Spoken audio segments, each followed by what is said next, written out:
Bom dia, boa tarde, boa noite, amigo, torcedor e sócio do Clube de Regatas Vasco da Gama e Vasco da Gama SAF. Ainda bem que pedi desculpas por falar das burradas que acontecem no futebol brasileiro, porque elas continuam acontecendo diariamente. Os clubes são mal geridos, os jogadores se especializaram em esperteza e tramóias e a estrutura do futebol brasileiro, como grande maioria de tudo que acontece no Brasil, está deturpada. E aí tenho que abrir um espaço para corrigir o conceito enfiado em nossas cabeças pela educação, também deturpada, ensinada há décadas pelas nossas escolas. Recorro ao dicionário. Vamos lá. Deturpada tem como sinônimos confusa, falha, distorcida, duvidosa, equivocada e desinformada, entre outros sinônimos.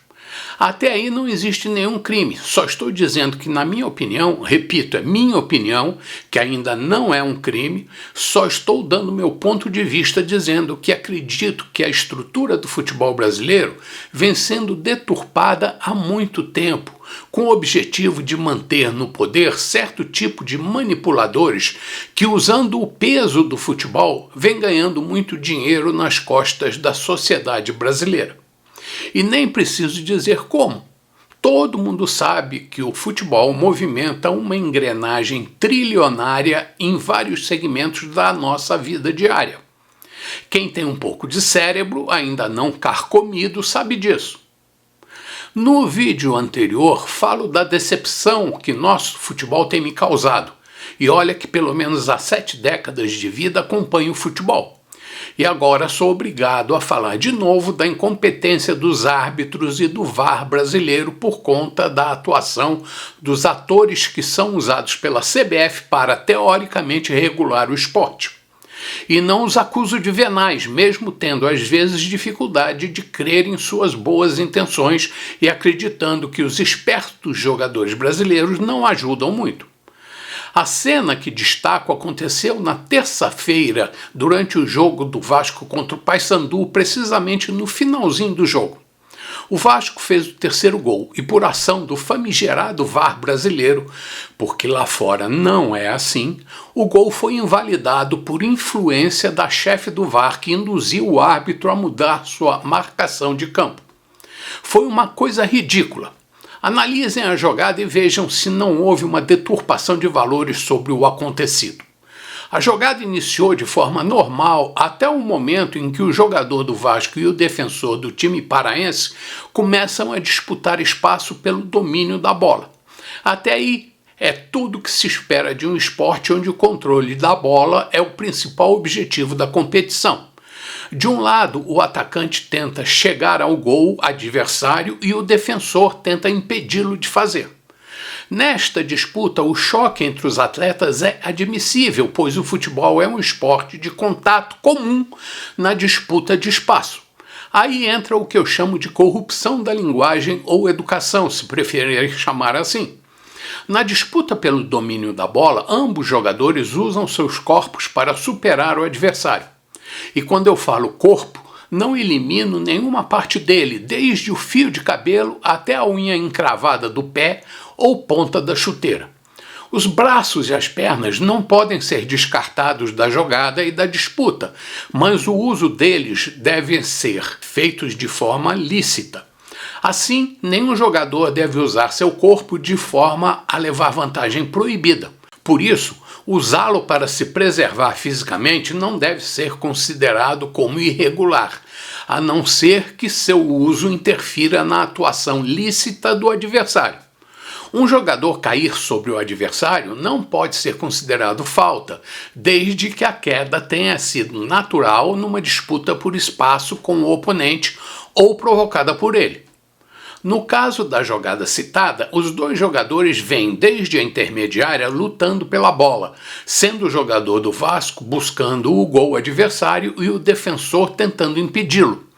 Ambos usam seus atributos físicos para dominar o lance, ficando claro e óbvio que o atacante tenta se livrar do defensor para entrar na área com a finalidade de concluir a jogada. Para isso, ele tem duas alternativas, uma legal e outra irregular.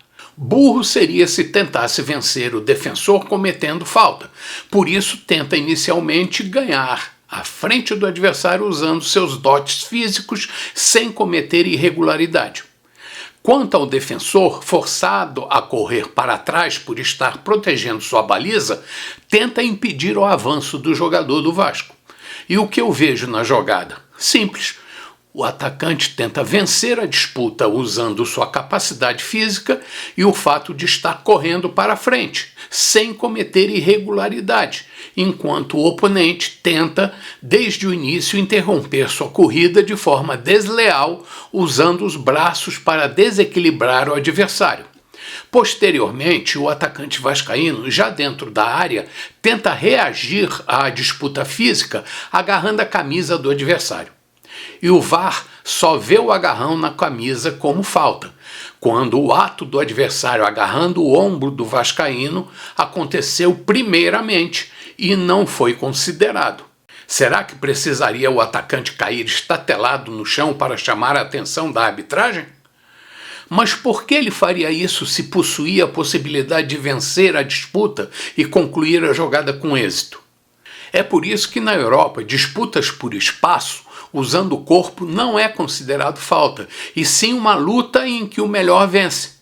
Aí eu pergunto, por que puxar camisa, mesmo não impedindo o adversário de vencer a jogada, pode ser considerada infração, mas apoiar-se sobre o ombro do adversário não? Só porque o atacante tentou continuar a jogada? Por isso lá fora não se marca nada nesse tipo de disputa. E aqui um gol semelhante é invalidado por interferência nefasta dessa instituição desvirtuada chamada VAR. E nem vou falar do sentimento paternalista da CBF e de seus segmentos. E a vergonha não é o caso em si, mas sim a falta de padronização de atuação do departamento responsável pela arbitragem. Infelizmente, aqui as coisas são diferentes do que ocorre na casa de Noca, onde o couro come quando a dona impõe respeito quando percebe que a farra quer dominar o espaço. Por enquanto é isso, amigo. Até o próximo Café da Colina e não deixe de dar o seu like, compartilhar e comentar para me ajudar a atingir mais pessoas.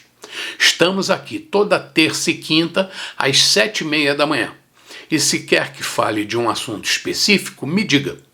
Bom dia, boa tarde, boa noite, amigo, torcedor e sócio do Clube de Regatas Vasco da Gama e Vasco da Gama SAF. Saudações vascaínas, sempre.